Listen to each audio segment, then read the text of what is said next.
All right. Well, here we are. Thanks for hanging out with me, guys. This is Ask Me Anything. I'm doing these every Friday just because I love diving a little bit deeper on different topics that we don't always get to or I'm not always able to share through different other platforms and places. So I've got some friends here with me on Zoom. I'm grateful to see you guys. Thanks for hanging out. And if you're watching on Facebook, I'm not great at multitasking.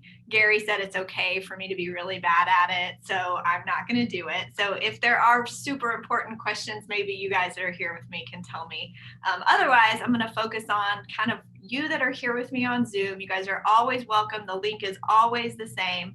Every Friday that I am able to come here, this is where we'll be. So today's topic, I get asked this a lot, of course, because everybody that is in the real estate business that at least I've met, you hear about building a team, or you think you're ready to build a team, or you don't even want anything to do with a team. And I totally get it. I've been in all of those places in my life. And being that it's, 20 years in the business now, it took me so long to get it going and get things kind of figured out. And I will admit, I'm still learning every single day and literally learning every single day, whether it's an administrative hire or an agent hire. So today, I really want to hear what you guys want to know. I'll kind of do a quick little overview. If those that are here with me want to just type in some specific questions in the chat, then we can do it that way and I'll see what I can address. Well, there are different ways to leverage. There is definitely people leverage, which is another human that is helping you with your business in different areas of your business. There are tools. You have different tools and technologies that can help leverage you, whether that's video, email, or CRMs with smart plans and reminders. That's leverage. That helps you stay on track. And there's systems, the checklist. So the systems, tools, the models, everything that you've ever read inside of this book should arm you with what you need to know. The problem is it's a lot of pages, almost 400, and sometimes you don't know where to start inside of it. And that was definitely my challenge early on. And if you're like me, back when I started getting to the point of needing help, it was already too late. I had, in 2010, I had helped 23 families. Many of you have heard this story before. I'd helped 23 families. Mia, my daughter, was very small. I was mostly a full-time mom and part-time agent, and that was okay. That was my life. I was fine with that. And then I took this bold class that changed my mindset, changed my thinking, made me realize that I can do it too. And that was it, from 23 families to 51 families by myself. So everyone always asks, like, when do you know it's the right time? It was the right time for me because I was dying. I was stressed out, overworked, emails all night, doing all the MLS info. I mean, I was doing all the tasks. There's probably 1,000 tasks inside of a transaction when you really get from when you first meet the client and then you get all the way through and then you've got your follow-up and your systems. Beyond that, because of course you'd love to generate referrals and reviews and all the stuff so that they have a great experience and you have future business. I mean, it just never ends, and it can get to this point of just overwhelm because you don't even know where to start. And so the tips that I have for you guys here today are just the things that I've learned over the years, and then the things that I've failed through over the years. So back then, the failure would absolutely be that by the time I needed help, it was too late. So I wasn't able to slow down because I was in the business of helping buyers and sellers every day, and the transaction pieces, the lead gen parts that are essential, that I wasn't able to slow down. And so my point for you that are watching here, no matter where you are on this process, is that there does need to be some thinking time. There does need to be some reading through resources, Millionaire Real Estate Agent, other tools that are already out there and exist, to think through what it can look like for you and what the leverage actually means. So if I was starting from scratch over again, first thing I would do would be take a class. If you're with Keller Williams, we have a class called Career Visioning. And that's an amazing class. I know many times right now it's offered through Zoom, so that is a great place to start. The other thing is if you're with Keller Williams, we have tons of resources that already exist. I just went out right before I hopped on here. I went to mykw.kw.com. I went to the education tab, quickly found the leverage series, and there is a tab that says career visioning, and that's where you would go into the materials if you were to teach the class or take the class. And if you scroll down inside of that course information page right there, you can see a link. It says leverage resource page. You click on that leverage resource page, and inside of there are all of the tools relating to the hiring process. How you have all the different job descriptions. So what role are you hiring for? There's a first hire calculator, so you can really put in the numbers and see the value of having someone help you with administrative tasks that will free you up to go sell more houses. That's the point. I think so many of us struggle with I don't have the money. And so what I did back in my early days is I didn't have the money, or at least I had the fear of if I pay a salaried position, I won't be able to afford it. I'll go broke, all of the negative self-talk that I had. And so I started out with baby steps for me. So maybe this is the way you got to go. Maybe you have an in-office transaction coordinator that you can pay $300 a file for, and they're going to handle the contract to the title company and the lender and all of the admin tasks.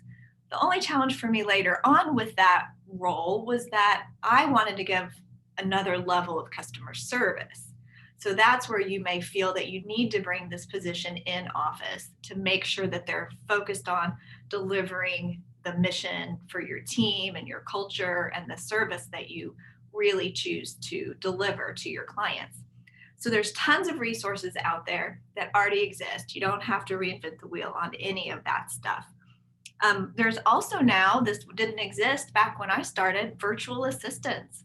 There are so many great resources. We're actually utilizing Cyberbacker right now to help us with an administrative position.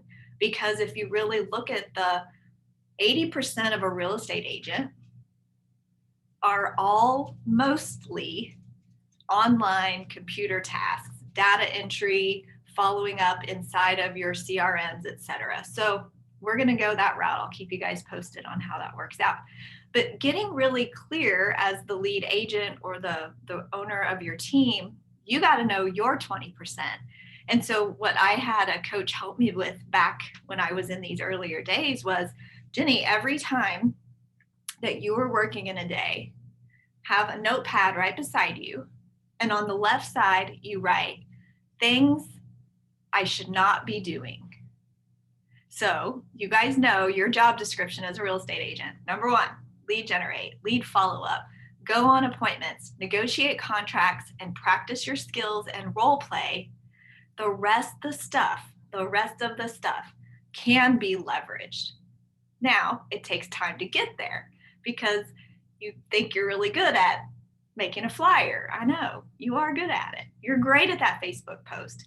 And once you do it one time, you record yourself doing it. And now you are starting to build your training library for your future hire. So on the list, I'll start over. On the list you have on the left, things I should not be doing. And on the right side, things I don't like to do. Like, it's just not fun. And I don't like it. Now you can't put lead generation over there. You got to keep that. So those are ways that you can get your mind around seeing what the job description is or should be for your first hire or your next hire. Now, I'm going to be really honest. My natural behavioral style is that I like administrative and operations things. Josh has been in lots of my classes. He knows that I really enjoy systems and checklists and thinking that way. And so I shouldn't. When I was the lead agent, I needed to be lead generating. And so when I started leveraging off those tasks to other people, I then felt, so you guys may experience this, when you give away something you've done for so long, even if you shouldn't have been doing it or not, you have this feeling of uh, like I started losing my worth. Like I felt like depressed that I no longer was valued inside of my own team. The more I leveraged off, the smaller I felt. Like I didn't feel like I was worthy anymore. And so then I got over that really quick and realized this was just a part of leverage. I'm giving away my babies, right, to all these different people when I normally nurtured and loved that part of the business. And then I realized, oh, wait, they're better at that than me. Oh, and wait, they're better at that. And now I actually am freed up to go put my heart and my passion into what actually is dollar productive and brings business to the team, which is loving on people, generating more referrals for the team, helping buyers and sellers through the process at a really high level. So getting your mindset around that is key for sure. So making the list, knowing what the tasks are, and then I'm going to go into the most important part next is the hiring process is something that should not be taken lightly. I still fail at it today. I still sidestep things that I should have taken more time on with people. And you've probably heard this before, slow to hire, quick to fire. And so what that means is we have these tools, at least at our company, where it helps guide you through the process and the questions to ask. You don't have to be a professional recruiter or HR manager and have all these skills. You just follow what the career visioning booklet shares with you in the KPA. Now, I'll give you this though. I know my own weaknesses and I know I don't know everything, obviously. And so I went to my team leader, my manager broker here, who is an amazing talent and recruiter. She's in the Team Leader Hall of Fame. And I said, Susan, I want to get better at this hiring piece.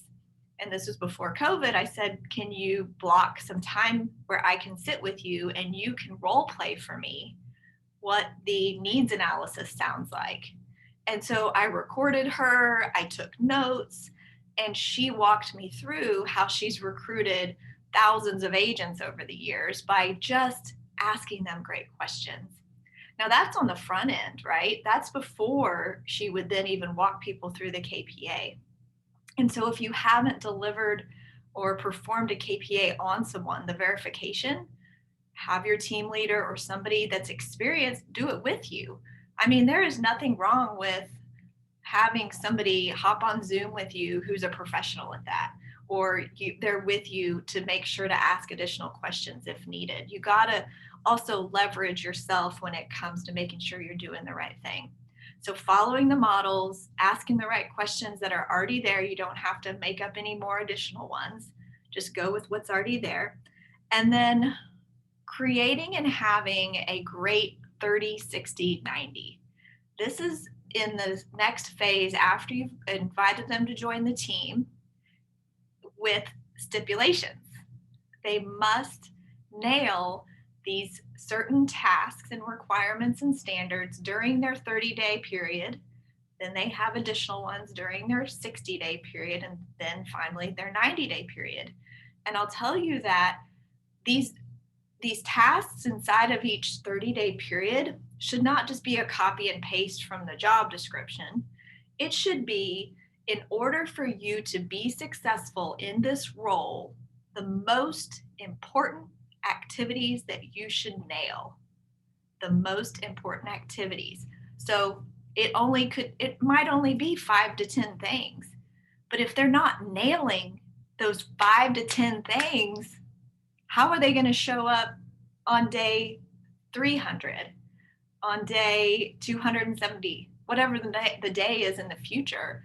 If they're not giving their very, very best in that early 90-day period, that's it. Like that's when people are performing at their highest level ever. And then they're only showing you exactly what they have to give. And if that's it, then that's it. And I've had to let people go on day 90. And this is the thing that I learned that I think is very helpful for you guys to hear. When you, from the beginning, share with them the expectations and requirements of the role, the relationship between you and that person is about them performing in this role, not about them as a human. You can like them as a person, as a colleague, as another person on earth in this world. Of course, they're a wonderful being and they may not be good at that role. And that is something that you have to separate for yourself, because my behavioral style wants everybody to succeed. I want them all to win, and I want them all to show up and nail it, to be their very best. And I had to separate myself from them as a person versus them in the role. And when I finally got over the fact that I'm not a nonprofit, because for years I paid salaries or splits that were not a good working relationship. And at times, to be vulnerable, I paid people money when I wasn't making money myself. So if you need some clarity on mindset around that, read the book Profit First. It's a great tool to change your thinking around I'm not in the business of just being a nonprofit. And so you have to understand that if you have a salaried position, they have to perform the tasks, because the tasks that they're performing help you have more business. And if you're not, then that's not going to be a win for the team. So getting really clear on that. And then I think it goes into, you've done the hiring process, you've followed the rules, the KPA that's already created for you. You set up a great accountability, which is the 30, 60, 90, and you make sure that you meet with them at least once a week for a one-on-one. Definitely more time if it's an admin that they've never done this job before. You may need to spend every single morning for 2 weeks with them. And yeah, I know you're a busy real estate agent, and there is nothing more important than them getting properly trained early on. Because if you miss this, they're going to never know how to properly do it. And you're going to get very frustrated. And then you're going to be too busy to fire them, because then you'd have to start over. And you're like, well, 50% is better than nothing right now because I'm such a busy real estate agent. I just can't even take the time to slow down to start over. So training is key. The training library, now we've got so many tools out there that already exist. I would really get good at empowering them. Of course, you want to have a training library of your own. They could come and shadow you. I think that's the best way for an admin or an agent to understand what really happens a day in the life of a real estate agent. Have them shadow you as much as possible, and then, baby step the tasks that they need to be nailing.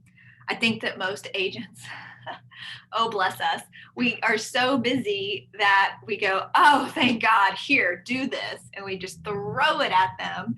And then they don't know what they're doing. Then they start resenting us. And then it just goes in a spiral downward. So making sure that hiring, training, and accountability. The accountability is key. So you're going to have a 30-day meeting with them. How are you doing on these things? How are you doing in relation to your goal? Do you need any help? Where can I help you? Now, you can't always be the saver of all people. So you do need to find ways to leverage them.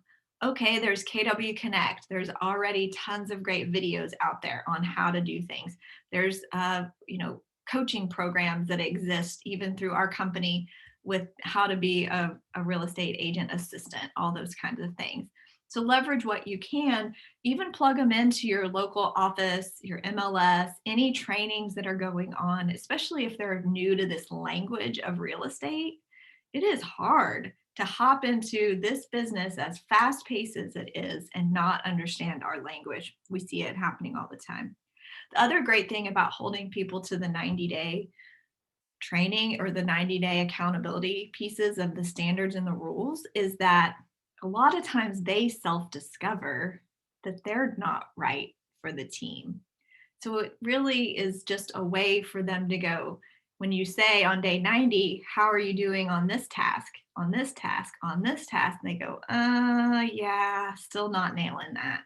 You're like, okay, well, I understand that. And so honestly, we've gone a couple ways. We've just said goodbye, or we've seen that they're growing and they're trying and they're getting better. Then we've done then a 30-day performance improvement plan that then attaches to the 90 days.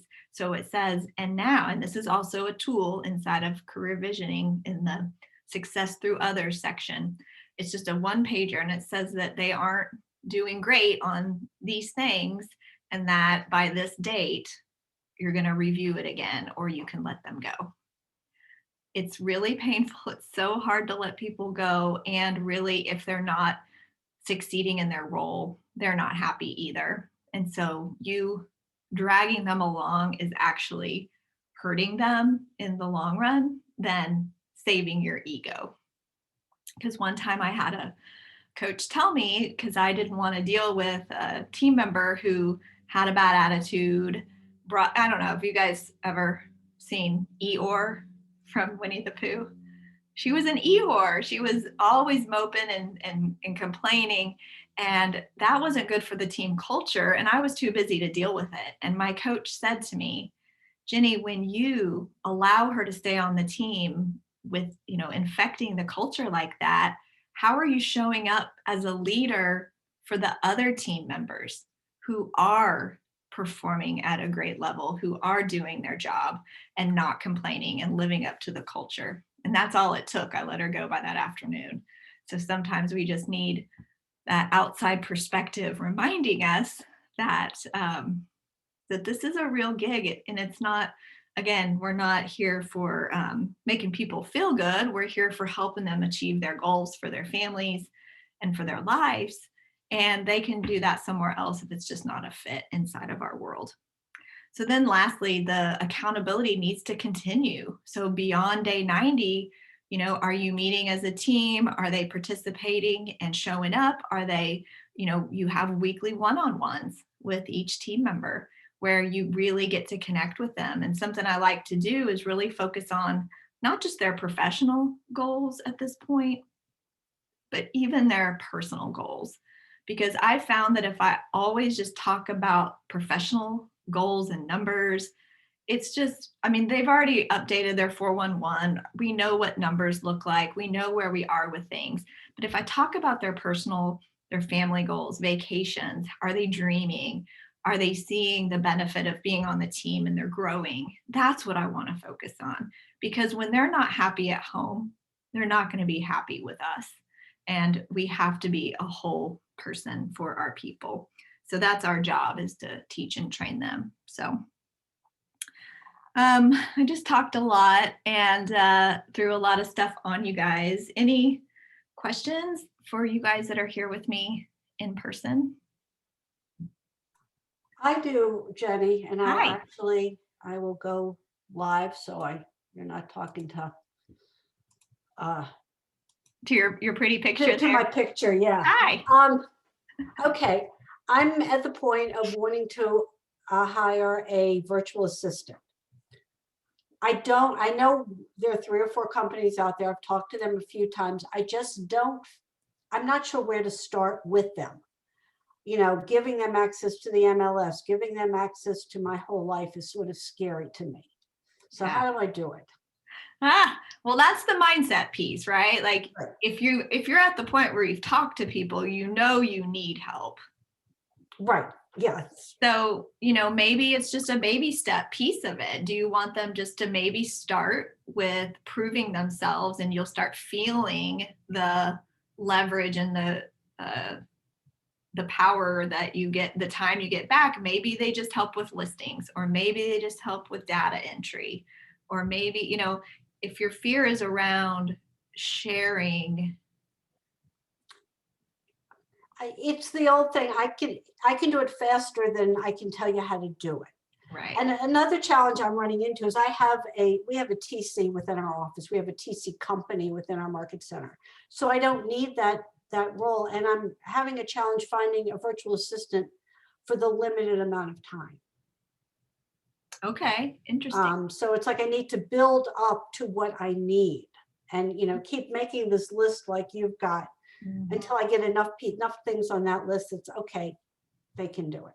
Well, let me ask you this, Phyllis, right now, you're doing all of those tasks anyway Yes. yourself. Yes. So I didn't have Zoom back when I started building my team, but now I've discovered the beauty. When you're on Zoom, you can push record, you can share your screen just with yourself, being on a meeting by yourself, and then you can open up your MLS and talk to yourself saying, now I'm going to put on this new listing. Here's where I click first.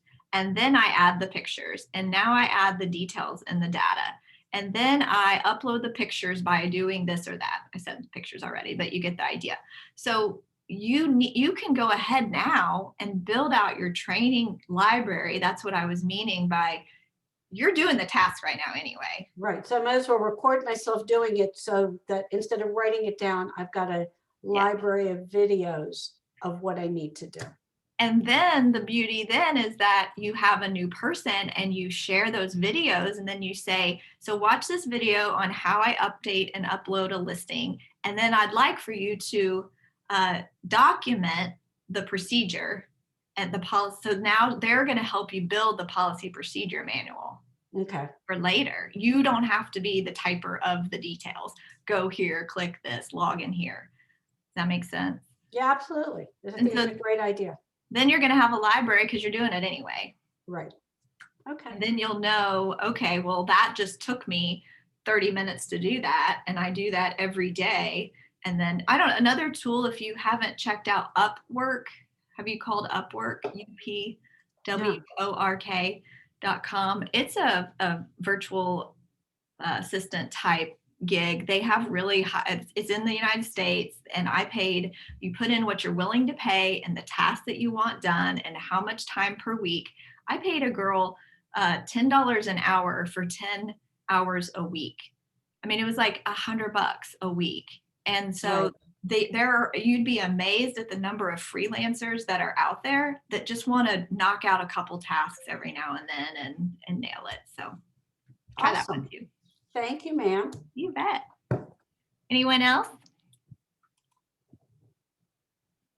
No, that's it. Pedro. Hey, Jennie. Hey, how are you? Good. Hey, so I love that you talked about your jump from, I think it was 23 transactions to 50, right? And that was without the assistant, correct? Yeah. And you said life was, Messy. It was fun. Yeah, it was fun. And we get to know each other a little bit. I had kids and I know you have kids, right? And so it does become overwhelming because I'm making the jump from basically 20 to 40. That's my goal this year, is to go to 40.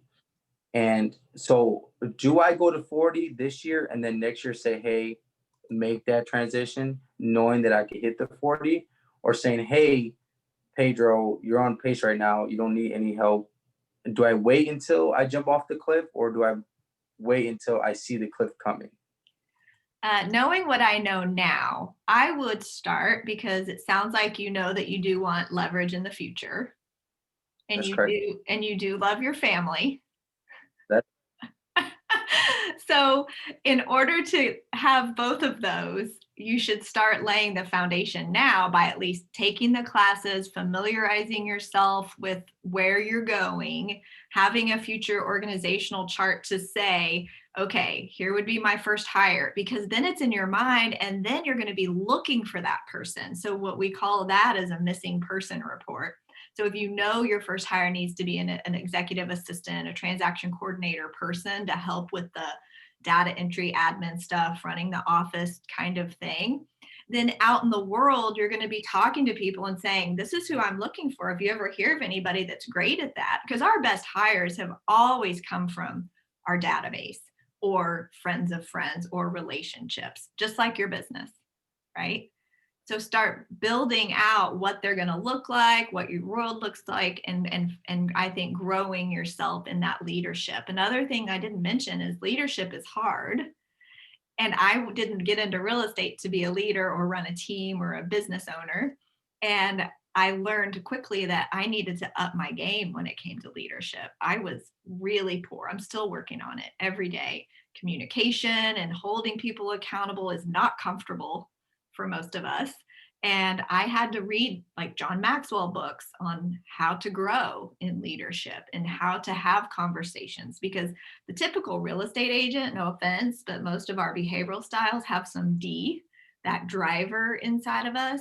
And that seems to have conflict sometimes with the administrative behavioral styles because they are slow or steady or meticulous and thoughtful, which is great. We have to all work together though for the ultimate goal of helping more families. And so if you don't talk to them with respect and understanding of where they are, you're going to fail all over the place like a leader, because I did it. I still do it. I still do it to this day, you guys.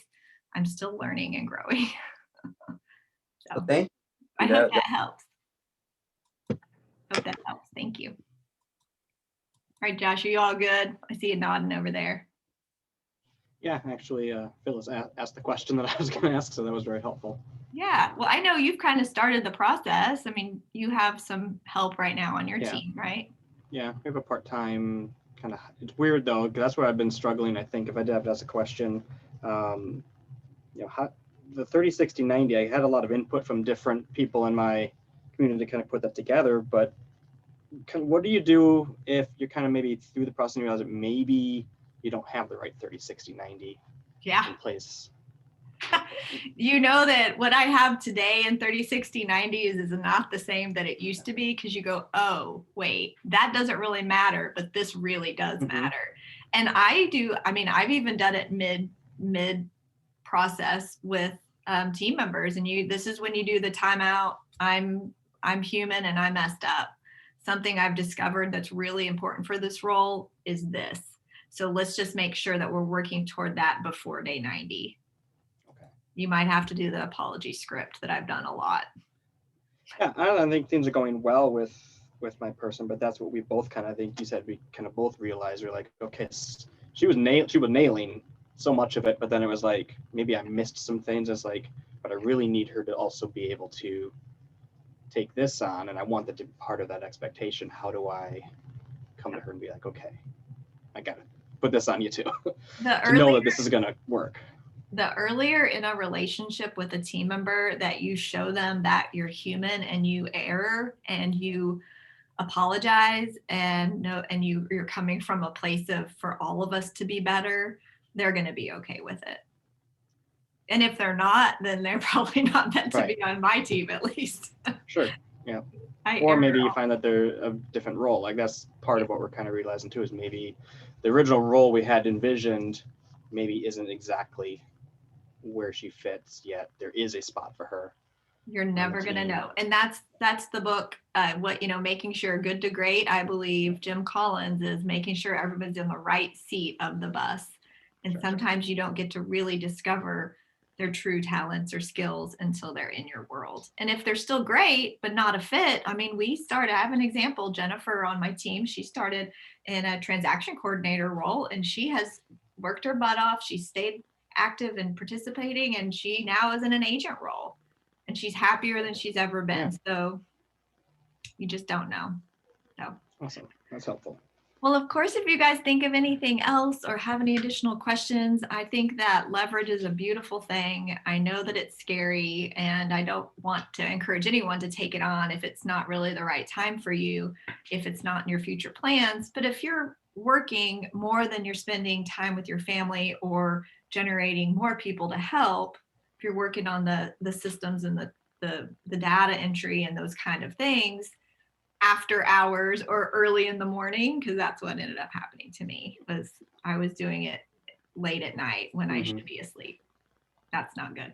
So, all right, I want to finish with this one little quote that I learned from Gene Rivers. If you guys have ever taken a class with him, he's super duper amazing. And it was in the Recruit Select class that was pre-career visioning. And he said, there's 3 reasons that people don't work out on your team. They either were not properly trained, or they were not held accountable, or they were just the wrong hire in the first place. And all 3 of those are my fault. So that's the thinking here is we own all of this. We got to take ownership on it. And we just have to keep getting a little better at each piece of that over time. And you'll grow in your leadership with your people too. So thanks for hanging out with me on Friday. Have a good weekend. Thank you guys. I'll see you later. Bye. Thank you, Jenny. See you guys.